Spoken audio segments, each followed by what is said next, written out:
on peut concilier de belles populations de cervidés et une forêt gérée durablement qui se renouvelle sans protection artificielle. Cette méthode marche, hein. On a plus de 50 interventions et aujourd'hui on n'a jamais eu un seul échec.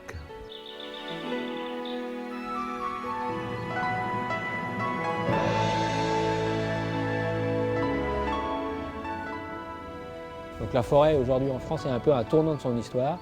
On a des populations de cervidés qui sont très importantes, elles se sont fortement développées ces 30 dernières années. On a des peuplements qui arrivent à maturité, qu'il va falloir régénérer, renouveler.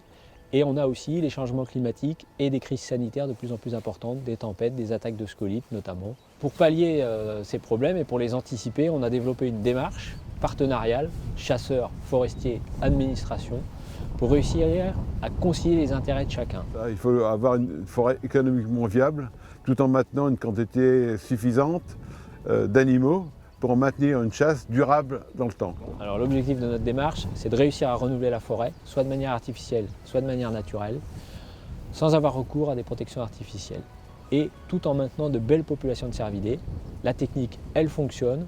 On l'a testée dans différents endroits en France, dans la région centre, en Bretagne notamment, dans le sud-ouest. Ça fonctionne. Généralement, comment ça marche? Il y a une alerte qui arrive, qui vient soit du forestier, soit de son gestionnaire, pour dire dans cette forêt, je n'y arrive plus. C'est l'alerte. Première chose à faire, on va quantifier les dégâts. Et quels sont les dégâts? Si les dégâts sont trop importants, il faut qu'on s'organise. On crée une équipe collégiale constituée de chasseurs, de forestiers et si possible de personnes de l'administration, des fédérations de chasseurs, du CRPF. On va sur le terrain, tous ensemble, et on fait un audit de toutes les pratiques. Les pratiques de chasse, les pratiques de gestion forestière et également au niveau de l'administration, savoir quels outils on a ou on n'a pas pour pouvoir piloter les plans de chasse. On rassemble toutes nos informations et après, il nous faudra définir un ou des objectifs partagés et acceptés par tout le monde et on passera à l'action sans tarder. C'est très important, il y a beaucoup d'inertie dans la gestion des cervidés et de la forêt.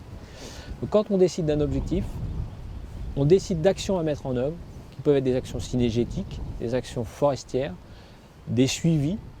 L'administration a besoin d'indicateurs pour pouvoir piloter plus finement les populations. On décide ça en commun et après on agit.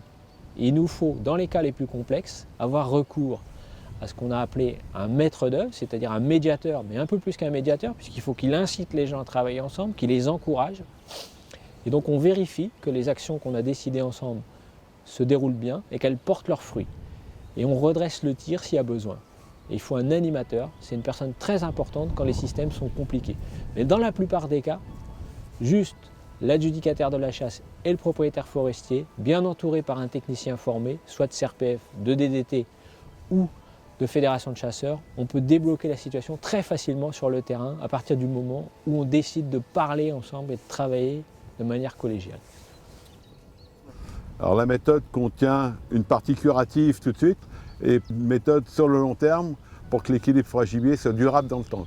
Si elle est pratiquée et si on s'engage à réaliser les actions en commun, elle permet de restaurer à court ou moyen terme l'équilibre forêt-gibier. Et après, si on veut, on peut gérer sur le long terme. Et là, ça demande une réflexion un peu plus poussée. Mais dans un premier temps, la méthode appliquée strictement permet de restaurer à court et moyen terme l'équilibre.